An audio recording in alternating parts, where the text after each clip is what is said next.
Hey class, welcome to chapter 14, section 3, the election of 1860. Here's what's going on. The North has nominated Abraham Lincoln. He's a Republican, he is running for the presidency. But the entire South knows that Abraham Lincoln does not like slavery. He doesn't want to see slavery expand. And so the South is not very happy with this nomination. And a number of southern states have said, if Lincoln wins, then we will secede from the Union. If you recall, secede or secession meant for a state to leave the Union. So, the best chance the South had to win would be to nominate a moderate candidate. Someone like Stephen Douglas right here, pictured right here. Stephen Douglas is a moderate, meaning that he's not extreme in his viewpoints. But the South says, we are sick and tired of making compromise choices. They're sick of picking people who they're not real excited about. So they say, forget that. We're going to nominate someone we're excited about. Someone like John Breckinridge. John Breckinridge is a pro-slavery guy. He's a bit of a fire eater. He wants to see slavery expand. And then one other man gets nominated, John Bell. John Bell chose not to talk about slavery at all in his campaigning. Well, I'll tell you that Abraham Lincoln is also pretty moderate himself. He's a guy who says, you know what, if slavery is there, then let's leave it there. We won't try to get rid of it. I just don't want to see slavery grow, he says. However, when the election takes place, Abraham Lincoln is going to end up being the winner. And if you see this map right here, you can see what areas Lincoln got. This is a very divided sectional election because you have the entire North here that's going to vote for Abraham Lincoln. The entire South votes for Breckinridge, with Bell and Douglas in the middle.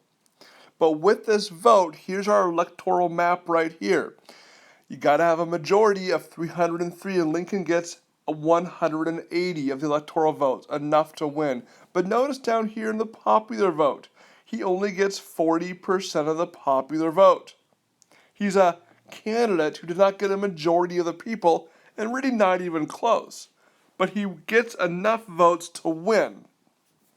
And he wins, and the South is not very happy about it.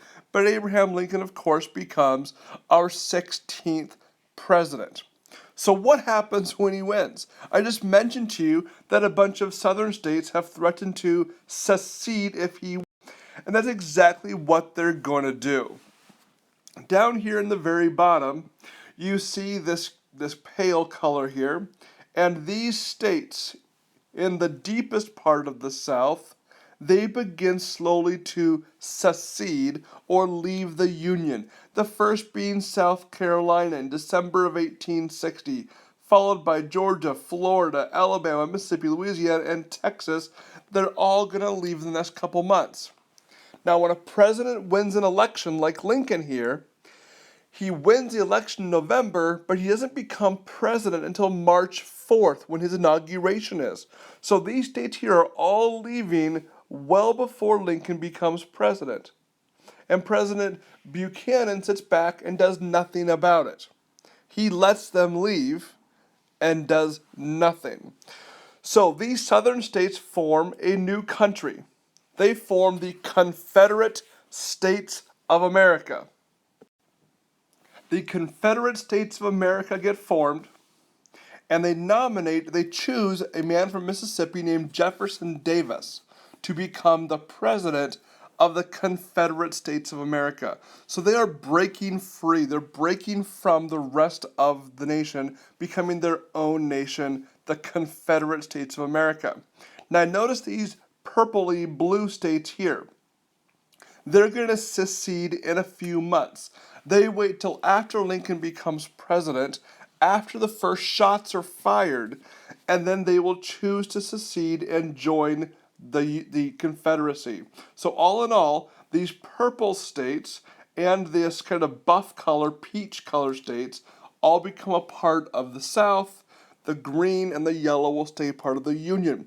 Now these yellow states are yellow, I want to point them out quick, because they are slave states, but they all stay with the Union. Lincoln's going to put military in those areas right away to keep them. We call them the border states. They maintain the border between the North and the South, and they are slave states, but they are part of the Union, part of the North. Important to remember that characteristic. So how does this all begin? How are the first shots? Well, the first shots get fired in South Carolina at Fort Sumter. It's Fort Sumter, and Fort Sumter is a fort of the United States, right? It has a lot of weapons there, arsenal there, so forth. Well, Lincoln says, I'm going to send down some ships from the north, and I want to secure this fort. Notice on this map right here that the fort is in the middle here. Here is Charleston, South Carolina, and the fort is right here in the middle. And so he goes down and he wants to bring some kind of military supplies down, secure it for the North. Well, South Carolina says there's no way. Remember, South Carolina is the most south of all the southern states in attitude, that we're going to let that happen. So as the federal ships, as the Union ships come closer to Fort Sumter, the South begins to fire. And they're going to bombard the fort, and they're going to bombard the ships, the federal ships. I'll tell you, Lincoln's actually pretty happy about this. What? Why is Lincoln happy his ships are being fired on? Here's why. Because now the South has instigated the war. The South has provoked the North. The South has fired the first shot.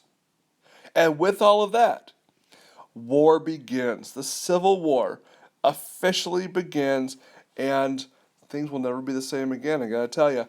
And Civil War is gonna happen. War breaks out right here in South Carolina, and Abraham Lincoln has his hands full as he tries to save the Union.